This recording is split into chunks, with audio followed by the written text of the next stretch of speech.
our pre-match press conference for our game against Brighton tomorrow. First section embargoed until 1:30 p.m. Simon? So, Erik, could you first of all clarify whether Jadon Sancho is in the squad for tomorrow? And also, there was a lot has happened since you spoke to the media after the Arsenal game. Could you just kind of give us an indication of what's happening and why there's this issue? We close the game. We work on the feedback. We give the team feedback. I think we played very well in Arsenal. You could already see before the game. We trained very well. We played very well. I think we deserved much more in Arsenal. It was not on our side. That was definitely the outcome of our analysis. But you see, we are progressing against a good Arsenal. But minimum, we had to get a draw there, and I think we should have won there.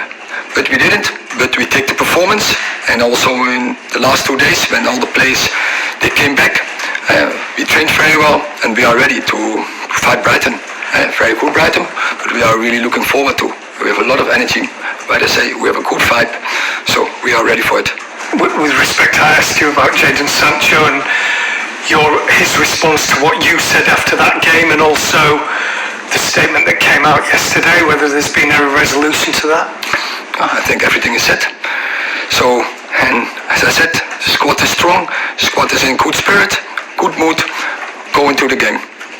It doesn't feel as though there's a good mood when you consider the Jadon situation. Antony obviously is not available to you. How can the squad be in? They are very good because you have sometimes setbacks in seasons. Players are injured or other reasons. They are not available, and therefore you construct a squad.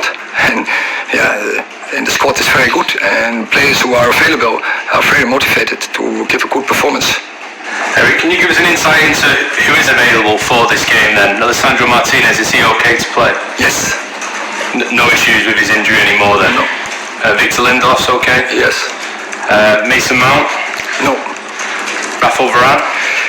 No, but both are in a good place. They are, I think, shortly before a return.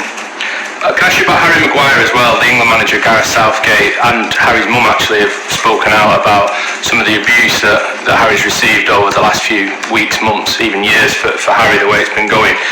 How have you supported him through this situation you see him on a day-to-day basis here around the club? Yeah, but I think already I have said many times it's disrespectful. He doesn't deserve it.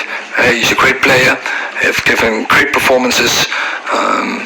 It's crazy, but it's how it works, and Harry has to block this by performances.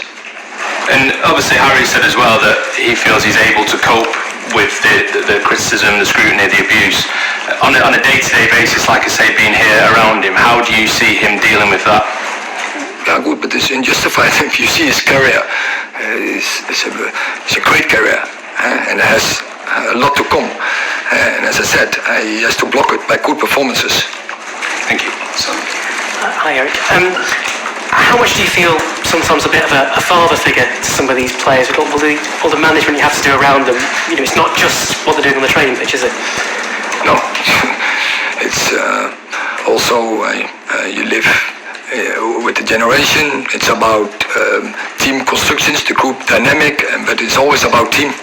And team is ahead of anything else, but in the team anyone plays his role, and anyone is different, has different characters, and you have to manage those characters, but also as I said, the team is always above anything else.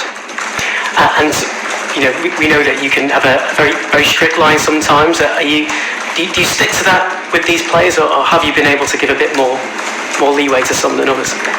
Yeah, but strict line, that is what the point, but the club asked me because there was no good culture before I entered last season to set some standards, and that's what I did. Then it's my job to control the standards, and of course it's never have been as well. That someone, when he make one mistake, no, there's a whole process before you come to a certain outcome about strict lines. But yeah, if staff of players or whatever who, if there's a structure to cross lines, you have to be strong, absolutely. And you mentioned there about culture and how the club's changed since you arrived. Of course, Brighton was your first Premier League game. Where do you see this team now